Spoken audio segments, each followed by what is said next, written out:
Hello everyone, my name is Mr. Allen, and this is my welcome video to CTE Gaming Design and Integration Pathway.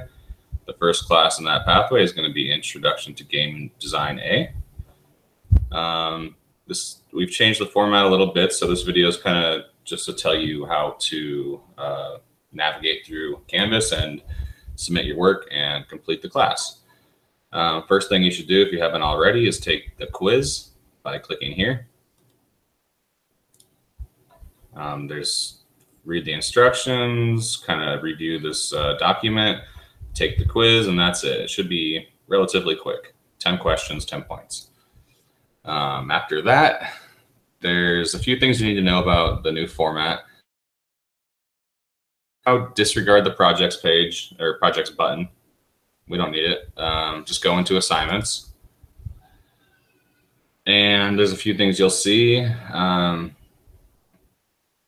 If you want to see what standards we're doing for each class throughout the 3-year pathway. So gaming design and integration is 3 classes. It's intro, intermediate, and advanced. If you want to see what is covered, you can click here. And it'll kind of show you. To start, you'll be doing intro to game design, and it'll show you what standards will be covered. I would start this year off by doing all the D 1.0 standards. So starting with D 1.1, 1.2, 3, 4, and 5. That's a good place to start. And these shouldn't take you more than a week each. Maybe even you can do 2 in 1 week. They're pretty quick. It's kind of just self-research and reporting what you learned. You scroll down, you can see these would be the intermediate standards and these would be the advanced standards. Feel free to look at this in your own time and kind of digest what there is to learn in this pathway. Moving on, we also have a chat server that most people in the game design pathway are on actively. If you click here, it'll invite you to a program called Discord, and we have our own server where you can talk to me and all of your fellow classmates. And then eventually we will break into teams based on your specialties, and you guys will be able to communicate instantly instead of using email or a slower version of communication. So I recommend that. That's not required, but I do recommend it. I'm not really using that button very much, but resources, I put a lot of exclamation points so you know I'm using it. If you click it, I'm going to make this look prettier pretty soon. I'm going to put this video in there and other videos and more links and what have you, but this is where you'll find some resources to start with. If you click here, it'll show you all the game design resources I have currently. I'm probably going to have that link actually go to the game design resources spreadsheet, where I'm going to have just a list of things that you can look at depending on what you're trying to learn. So just keep in mind, keep looking at the resources page. It'll change and I'll add more stuff, and that'll be a good place to find information you might need throughout the year. Let's see. So on a weekly basis, you're going to need to have a journal. The journal, I don't require 5 paragraphs. It'll say, if you click journal week 1, it'll say do 5 paragraphs. You can see an example here. If you want to go all out and do that, that's fine.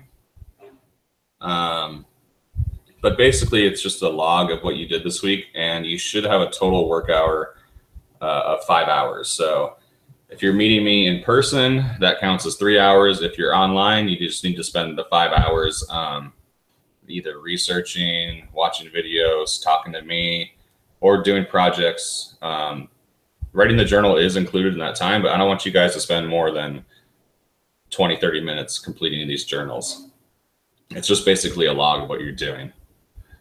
So the big deal about that, though, is these journals are basically going to be your letter grade for the class. So on your report card, if you want an A, you need to do all the journals, and they're all due Sunday at midnight or Sunday at 11:59 p.m. The due dates are here, so that's really important if you want to get a good grade. in all honesty, that's not what's really important to me. I'd rather you learn the material, and I'll talk about that in a second. Those are going to be the standards, and the standards are what give you unit points. So that is actually how you progress through the pathway and get credit. Coming soon, this is going to be worth college credit. So you are going to want the units, and that is really what I'm going to be focused on. So here's all your journals. If you scroll down, you can see it's going to be about 40 weeks. I think it might be somewhere around 38, but it's a pretty long course. That's the whole year. So if you want to try to look at the standard sheet, let me show you one more time.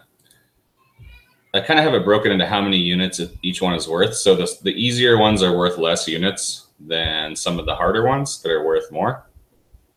So if you want to, the whole thing will total up to 10 per year. So you want to try to probably get 5 per semester. At least I would. You can possibly go through this class and any other CTE class faster than that. You can technically complete it within 1 semester.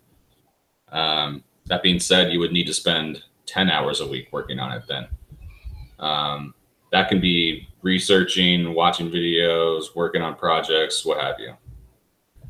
So it's kind of go at your own pace, but at least try to get 5 units done per semester, just so you stay on track. Beyond that, let's see. There's these things called the ICans. I wouldn't worry too much about them. These can apply to any project you do. So when you're writing a journal, you can say, I made a PowerPoint this week, so that means that I can communicate clearly, effectively, and with reason. So just say, by doing a PowerPoint, I hit ICANN 2.0-02 or whatever. So these are really not worth any credit. These are just things that will inevitably do anyways. If you can include them in your journal, that'd be great. But really focus on the standards where they start with D 1.1. Like I said, start with D 1.1, 1.2, 3, 4, and 5.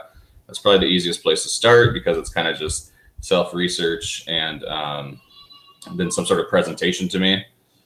So in this case, let's click on D1. Say we want to do D 1.1 to start. I click it, and in this case, it says for the mastery demonstration, you can choose one of the following assignments, or if you want to do your own personalized project plan, you can click here, and then you would just fill out. You would make a copy of this by going File, Make a Copy, and then you have your own plan. You'd fill this out, basically tell me what standard you're hitting, how you're going to do it, and how are you going to deliver it. That is if you want to make your own assignment. So there's a lot of freedom, but if you would rather just stick with what I have, that's fine too. You can do this for any assignment. I accept alternates for basically any assignment as long as it's related to the standard and the workload is roughly the same.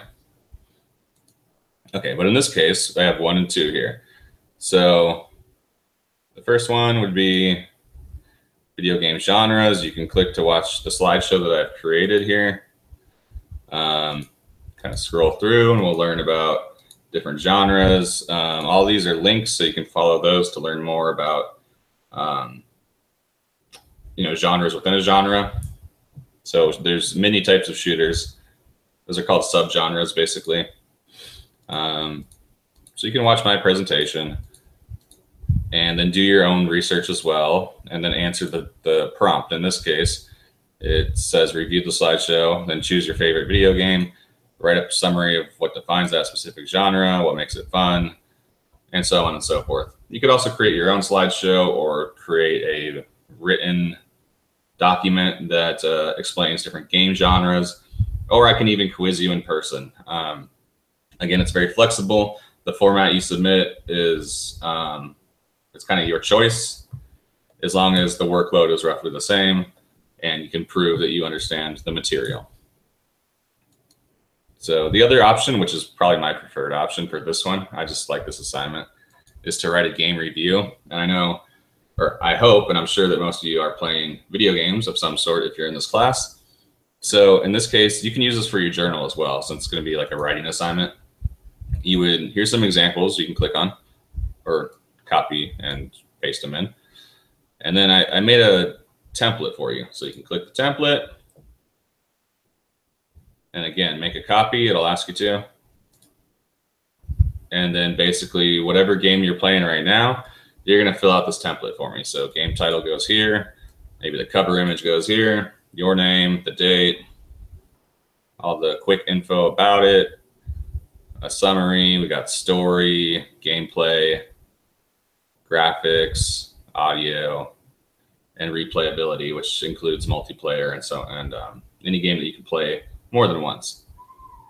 And then here's your final verdict. Doesn't have to be a super long review.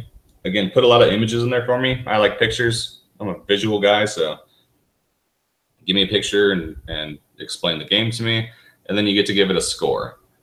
So add the score up and tell me what the final score is.